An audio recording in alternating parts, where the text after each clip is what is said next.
मैंने उस टाइम उससे पूछा था, निम्बाराम उसका नाम है, वो सीकर डिस्ट्रिक्ट राजस्थान का है। मैं बोला, निम्बाराम क्या हाल है तेरे?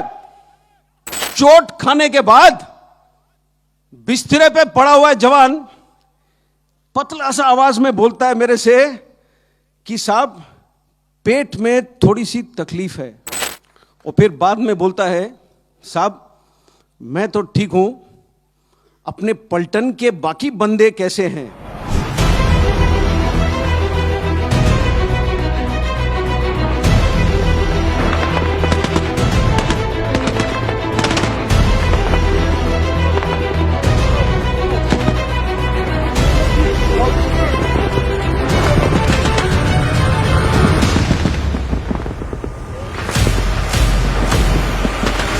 जब हमारा बंदा अस्पताल ले जाया गया हेलीकॉप्टर के अंदर, उसके पेट के अंदर के हिस्से, जो स्टमक है, जो इंटेस्टाइन है, वो पॉलीथीन बैग में साथ डाला गया। पॉलीथीन बैग में हेलीकॉप्टर के अंदर उसके साथ। तो उसको चोट इस प्रकार से आई, जो नर्स ने मुझे बयान किया था, मैं आपको बताता हूं, ये 2003 की बात है, 16 साल हो गए पूरे, 17 होने को आ रहे हैं। उसने नर्स ने बोला कि साहब उसके जो लेफ्ट वाला फीमर है, जो फीमर होता है, जो थाई का सबसे बड़ा हड्डी होता है शरीर का, वो 2 जगह पर फ्रैगमेंट हो गया।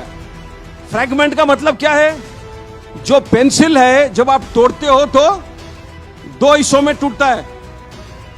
फ्रैगमेंट का मतलब ऐसे, जो पेंसिल अगर 8 या 10 हिस्सों में टूटे वो फ्रैगमेंट है। तो उसका ये जो थाई बोन था 2 जगह पर फ्रैगमेंट हो गया था। इसीलिए डॉक्टर साहब जहां भी काट रहे थे उनको नजर आ रहा था खून। ज्यादा से ज्यादा गोली उसको लगी बाएं हाथ पर। क्यों? जो बुलेट प्रूफ जैकेट है जो हम पहनते हैं, वो सामने होता है पट्टी, लोहे का चादर, पीछे होता है लोहे का चादर। एक पतला चादर होता है पेट के लिए, एक पतला होता है गर्दन के लिए। ऊपर और साइड में खुला है।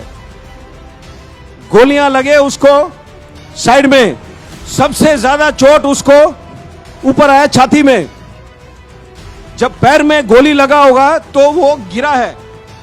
अब पहाड़ी में 20 मीटर 25 मीटर कितना नीचे गिरा है वो तो कोई नहीं जानता है, लेकिन जब गिरा है तो उसका छाती किसी बड़े पत्थर के नुकीली चोट पर पड़ा है, और यहां उसे चोट आई। तो जो लोहे का प्लेट है वो दबाता है जो फेफड़े, जो रिब्स है। तो उसके 5 रिब्स टूटे हुए थे, और 5 रिब जब टूटते हैं तो अंदर की तरफ टूटते हैं। तो उसका जो बाएं वाला फेफड़ा था उसमें 5 जगह पर छेद हो गया, और जो लंग था लेफ्ट साइड वाला उसमें बॉडी फ्लूइड और ब्लड पूरा भर गया था। ये उसके चोट थे। जब नर्स ने ये मुझे बयान किया तो मैंने नर्स से सीधा सवाल पूछा, क्या बंदा बचेगा? और जैसे डॉक्टर साहब लोग आमतौर पर होते हैं, ये नर्स ने बोला, सर मैं नहीं जानती हूं। तो हम लोग जो वर्दी पहनते हैं थोड़े, मैं बोला ना, दिल से करते हैं हम काम, दिल से।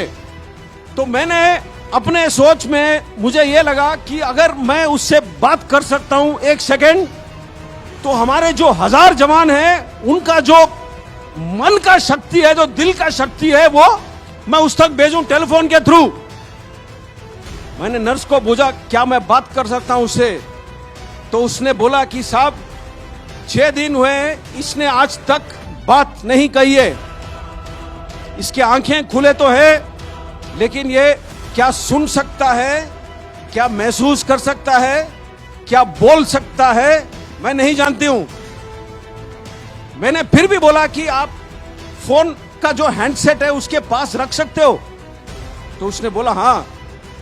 तो उसने फोन उसके हैंडसेट उसके कान के पास रखा, और मैंने उस टाइम उससे पूछा था, निम्बाराम उसका नाम है, वो सीकर डिस्ट्रिक्ट राजस्थान का है।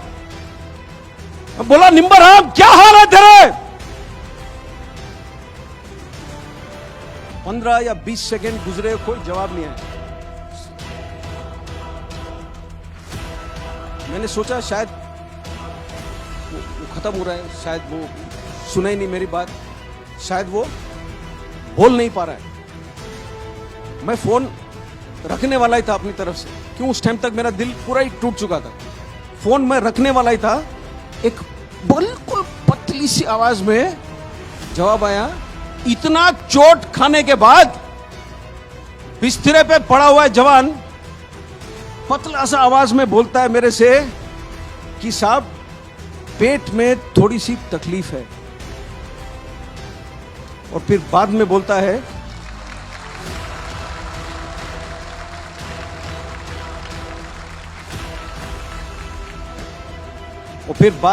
है साहब मैं तो ठीक हूं, अपने पलटन के बाकी बंदे कैसे हैं?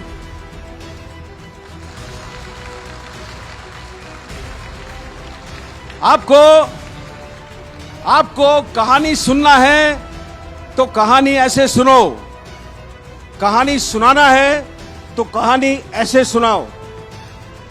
जो जवान खुद मृत्यु के दरवाजे पर खड़ा है, वो मृत्यु के आंखों में आंख डाल करके खड़ा है उस वक्त, और वो सिर्फ सोच रहा है अपने टोली में बाकी बंदों के बारे में। ये होता है सेल्फलेसनेस।